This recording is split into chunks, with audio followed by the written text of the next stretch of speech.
7 एकड़ जगह जो माशेदा पड़ा है और 4 एकड़ जगह, ऐसे 2 जगह आदिवासी लोगों की है। कुछ अपने आप को बिल्डर कहने वाले लोगों ने वो जमीनें उनसे भाड़े के तौर पे खरीद ली थी और ये झोपड़े गरीबों के बनाए। इनके पास से बहुत सारे लाखों रुपए इन्होंने बिल्डर लोगों जो अपने आप को कहते हैं उन्होंने हड़प करके लिए, मगर उनको सुविधाएं कुछ नहीं दी। ना लाइट की सुविधा दी, ना पानी की सुविधा दी, ना रास्ते दिए, ना सार्वजनिक शौचालय दिए। मगर बेचारे गरीबों को 4 दीवार चाहिए था तो उन्होंने उसको पैसे दे के जो भी अपनी जमा पूंजी है, घर के सभी जेवर बिवर बेच के महिलाओं ने इनको पूरे पैसे दे दिए थे। मगर पिछले कई दिनों से ये यातना भुगत रहे थे।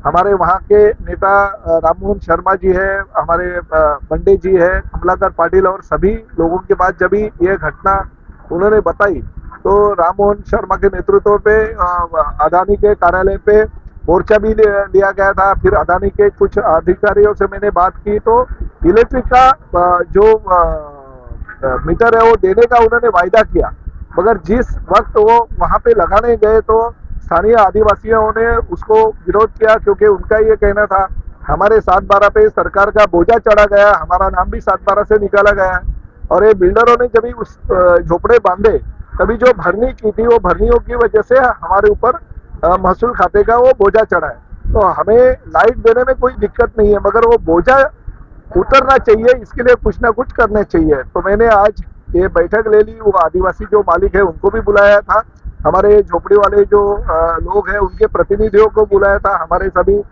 शिवसेना के पदाधिकारी उपस्थित थे। तो ऐसा निर्णय हुआ कि ये बोझा, मैंने कलेक्टर से और जिलाधिकारी के साथ साथ तहसीलदार से भी बात की, तो बोझा कैसे जल्दी से जल्दी उतरेगा उसके कोशिश करेंगे। जो भी कंट्रीब्यूशन है ये झोपड़ी वाले निकाल के वो बोझा हटाएंगे।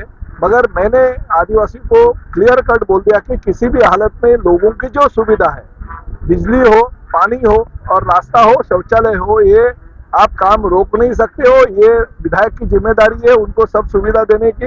वो किसी भी हालत में आप अगर विरोध करेंगे तो मैं पुलिस वहां पे बंदोबस्त देके या खुद खड़ा रह के भी मैं वो काम करवा लूंगा। तो आदिवासियों ने भी बात मान ली। तो अभी सोमवार से यहाँ पे बिजली देने का काम जो है वो अदानी के लोग करेंगे और आदिवासी का जो 7/12 पे बोझा है उतारने का काम कोई लोक प्रतिनिधि के तौर पे हमने उनको आदेश दिया, उस हिसाब से कुछ लोग करेंगे ताकि आदिवासियों का भी कहीं पे नुकसान नहीं हो और इन लोगों को भी बिजली की जैसी सुविधाएं उपलब्ध हो जाएगी। पहले बिजली की सुविधा दे देंगे और बाद में महानगर पालिका के माध्यम से जो भी सुविधा चाहिए वो उनको दे देंगे। बिजली की सुविधाएं के लिए अडानी का जो भी जो फॉर्मेलिटीज है वो इन लोगों को कंप्लीट करना पड़ेगा। मेरा यही कहना है, ये बेचारे गरीब है, उत्तर प्रदेश से या देश के लंबे लंबे से यहाँ पे आए। देखिए इनको तो यहाँ वो जमीन किसकी है, वो जमीन का मालिक कौन है, आदिवासी है क्या, वो सरकारी जमीन है क्या, प्राइवेट है क्या, ये तो मालूम नहीं रहता। बेचारे यहाँ पे काम धंधा अपना रोजी रोटी कमाने के लिए इतने लंबे से यहाँ पे आते हैं तो उनको इस बात का पता नहीं रहता है। सब भूमाफिया जो है, जो इनको जिन्होंने फंसाया उनके ऊपर कड़ी कार्रवाई करनी होनी चाहिए, उनके ऊपर गुना दाखिल होना चाहिए। जो लोगों को फंसाते हैं और खासकर गरीबों को फंसाते हैं उनको जेल के अंदर डालना चाहिए, ऐसे मैंने पुलिस को कहा है। तो जो भी भूमाफिया है, ये गरीबों को जिन्होंने फंसाया उनके ऊपर कड़क कार्रवाई होनी चाहिए। मसला कुछ भी नहीं था, मसला जानबूझ करके यहाँ के भूतपूर्व नगर सेवक कम दलाल अनिल भोसले ने स्थानिक आदिवासी लोगों और उत्तर भारतीयों के जो वहाँ के रहवासी थे उनके बीच में झगड़ा लगाने का काम किया। क्योंकि आदिवासी के घर में मैंने खाना खाया है, लोगों का इतना सलोखे की संबंध थी, लेकिन कल भड़का करके जो ये लोग गरीबों का जो केबल आया था वो केबल वाले को दम दे करके अदानी के कर्मचारियों को दम दे करके भगाया। इसकी जानकारी आपके चैनल के माध्यम से हम पदाधिकारियों ने विधायक प्रताप सरनाईक साहब के पास पहुंचाया। सरनाईक साहब का आदेश आया कि कल हम सवेरे 11 बजे काचीमीरा पुलिस स्टेशन में आ रहे हैं। उनके वहाँ के जो निवासी है, वहाँ के जो कुछ लोगों को लेकर करके आइए, हम उनसे मिलना चाहते हैं और उनकी समस्या का समाधान करना चाहते हैं। हालांकि ये सब काम जो है ये तो नगर सेवक का काम है, लेकिन विधायक प्रताप सरनाईक साहब इस काचीमीरा के हाईवे पट्टे में 250 करोड़ रुपया, कल एक जो दलाल बोल रहा था कि यहाँ पे मैंने काम किया, वहाँ पे मैंने काम किया, यदि वो काम किया होता तो प्रताप सरनाईक साहब को सिर्फ प्रभाग क्रमांक 14 में 250 करोड़ रुपया की निधि लाने की आवश्यकता क्यों पड़ी। मैंने कहा विधायक प्रताप सरनाईक साहब के माध्यम से, दलित बस्ती के माध्यम से मांडवी पाड़ा, माचाचा पाड़ा, ढाचकुल पाड़ा, खेतेश्वर आश्रम, इन सभी जगहों पे रास्ते का काम एमएमआरडीए के माध्यम से रास्ते का काम चालू है। 100 करोड़ रुपए का एमएमआरडीए के माध्यम से। शौचालय की बस से बदतर परिस्थिति है। आदिवासी के पाड़े में आज तक करके 2 जगह मस्कर पाड़ा और माचाचा पाड़ा में पीने की पानी की पाइपलाइन नहीं है।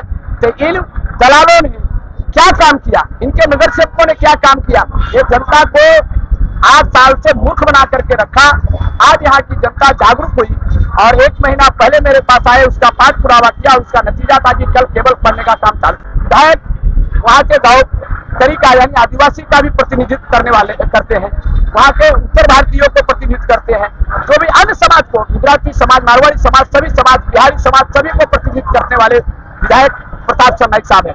उन्होंने उनको बुलाया, पुलिस प्रशासन को लिया और माचाचा पाड़ा के जो ये लोग प्रतिनिधि थे इनके सोसाइटी के माध्यम से इनको बुलाया और बोझा का बात आया। उन्होंने कहा कि थोड़ा आप डिस्ट्रीब्यूशन करो और तहसीलदार को फोन किया। 6 बजे उनके कार्यालय में मीटिंग लगाए हैं और उस मीटिंग में कम से कम बोझा करने की बात वहां पे आई है।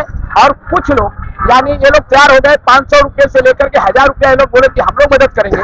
बाकी का जो बिल्डर जिन्होंने इन लोगों को बेचा है वो बाकी का पैसा वो भरेंगे, लेकिन केबल डालने का काम सोमवार से चालू हो जाएगा।